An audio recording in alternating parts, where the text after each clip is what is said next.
Hey everybody, this is Claire, and this is Small Joyful Things. As always, I go to thrift stores, or I go to estate sales, or sometimes I buy things from Craigslist, and I'm always looking for things that either appeal to me personally, or that I think would tell a story, or need to say something interesting about history, and then I try to find out as much as I can about them, and then tell you guys about them. So here's what I've got today. Something very simple. I have a teacup.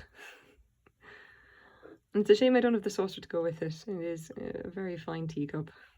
This is porcelain, and very nice porcelain as well. And like, contrary to the usual style of things, it's got this printed, this lovely pattern printed on the inside as opposed to on the outside. Like normally when you see these, they have this lovely pattern on the outside. But I think, someone decided to, switch things around. So let's measure it up real quick.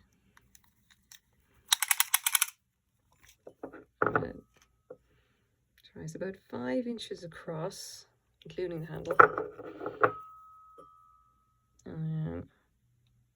A little over 4 inches without. And measure it up.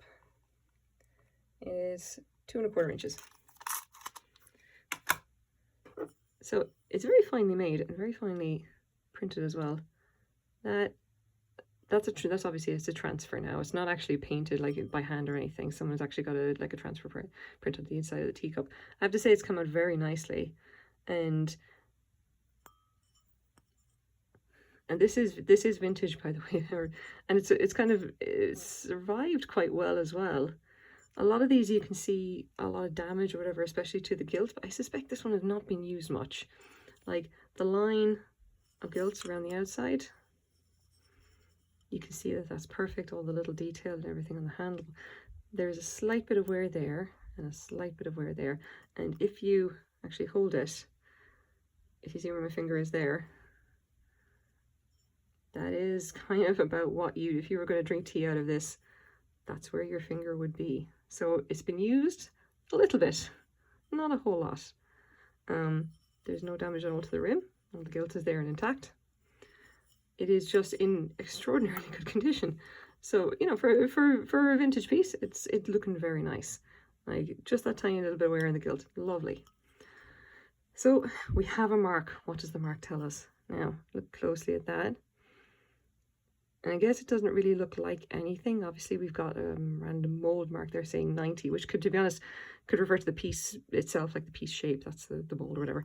I really don't know. It's not, like, you see a lot of these numbers on old porcelain and you can never figure out, like, what they actually are. Like, a lot of the time you're just kind of guessing. So what have we got? We have, if you can see it, H and C-O. And it's, I'm cheating. I've done this already. I've done the research.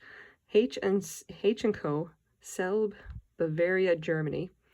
And then it says Heinrich, and underneath it says US zone. And that was what got me about this teacup. I spotted this in a thrift store, and I actually got a discount on it. I bought it for $1.70, and I saw where it said US zone, and I thought, that's something to do with the Second World War, and I want to know what that is. I immediately thought, I must know what that is, because it seems interesting, especially nice porcelain with a German name, says from Bavaria. I mean, draw your own conclusions. And yeah, it turns out that this actually is the case. So here's what we got. Where am I? Here we go. Allied occupied Germany. Now, the Allied occupation of Germany, basically just after the end of the war, United States forces pushed beyond the agreed boundaries, blah, blah, blah. And then basically the Allies got together and they essentially divided up Germany and said, we're just going to control the country until you get your stuff together. So there's the US occupation zone, Soviets, and then the French and British. And what we're interested in is this chunk here, the big orange patch, US occupation zone, which obviously includes Bavaria and it includes the town of Selb, where this company would have been. Okay. So the nice thing about this is that the Allied occupation of Germany ended in 1949.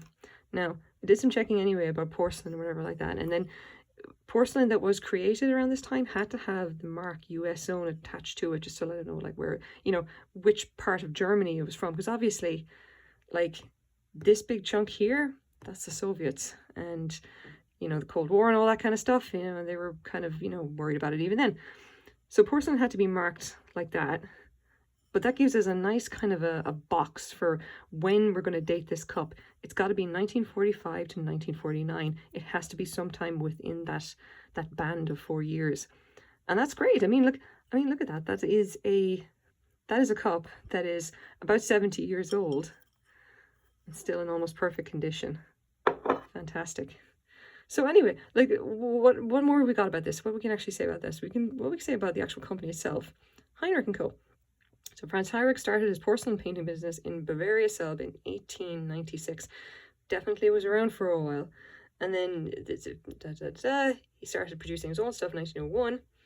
And then Porcelain Fabric Heinrich Selb became one of the largest porcelain producers in Germany. His Heinrich Co. took over another Selb factory, and then 500. Yeah, so they were fairly big. In 1945, they started to resume production, and then there's a few things there. 1970s, employment, blah, blah, blah, and then they eventually became a part of Villeroy & Boch. Villeroy & Boch are still around today. I see them pop up in thrift stores quite a bit. Again, they are known for doing really, really fine porcelain. They're a bit like Fitz & Floyd, but they're more of the dinnerware. Fitz & Floyd, I think, are more of the ornamental stuff. Villeroy & Boch are all about like the very nice porcelain dinnerware. So a good fit for them, I would have to say. But so what do we got about the mark? If this will load, well, there we go.